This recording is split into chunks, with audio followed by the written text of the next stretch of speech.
Imagine you're standing inside the Louvre. Thousands of people surround you. You're capturing video without pulling out your phone. The Mona Lisa is just ahead.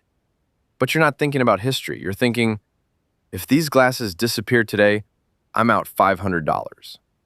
Now imagine returning a year later, wearing glasses that look almost identical, capture the same memories.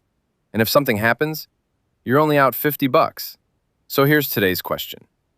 Are we entering an era where AI hardware becomes disposable? And does that completely change how we buy technology? Lachlan, last year I finally bought Meta's smart glasses. I loved them, walking around Paris, the Louvre, the streets, hands-free photos, quick videos, music while exploring. It felt like living slightly in the future. But there was one unexpected problem. I never relaxed. Because they weren't just sunglasses anymore. They'd become expensive electronics sitting on your face. Every restaurant, every airport, every hotel room, your brain kept asking, where are my glasses? That's cognitive overhead. Humans have an odd talent for turning useful technology into another thing to worry about. Now contrast that with this year. I ordered a $50 pair. Honestly, I expected them to feel cheap. Instead, they surprised me. They recorded video, took photos, played music, handled calls. From a few feet away, most people couldn't tell the difference. Suddenly, I wasn't worried anymore. If something happened, annoying, not financially painful. Here's where this becomes much bigger than glasses. Technology usually follows a familiar pattern. First, innovation, then premium pricing, finally, commoditization. We've seen it with televisions, GPS units, digital cameras, smartphones, wireless earbuds. Now AI hardware appears to be entering the same cycle.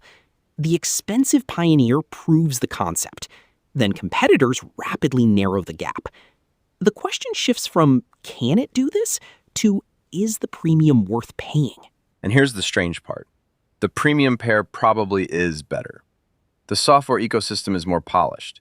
The charging case is better. Meta AI integration is tighter. But while walking around a city, I wasn't thinking about software features. I was thinking about enjoying the experience. Ironically, the cheaper glasses actually made the experience better. Not because the technology was better, because my anxiety was lower. That changes how humans evaluate technology. We're moving beyond feature lists. We're beginning to value something less obvious. Freedom from worrying about expensive devices. Businesses should pay attention here, because this story repeats itself constantly. Companies often assume employees need the most expensive hardware available. Sometimes they do. Often, they don't. If 80% of the experience costs 10% of the price, the economics become difficult to ignore. And AI accelerates this process. Manufacturers learn faster, components become cheaper, features spread rapidly. Premium products remain premium, but the entry-level experience becomes surprisingly capable. That's great news for consumers. It's disruptive news for companies trying to defend premium pricing. This episode isn't telling people to buy one pair over another. It's asking a different question. How often do we confuse price with value? Sometimes spending more gives you exactly what you need. Sometimes it mostly buys peace of mind. Ironically, in my case, the cheaper option gave me the peace of mind.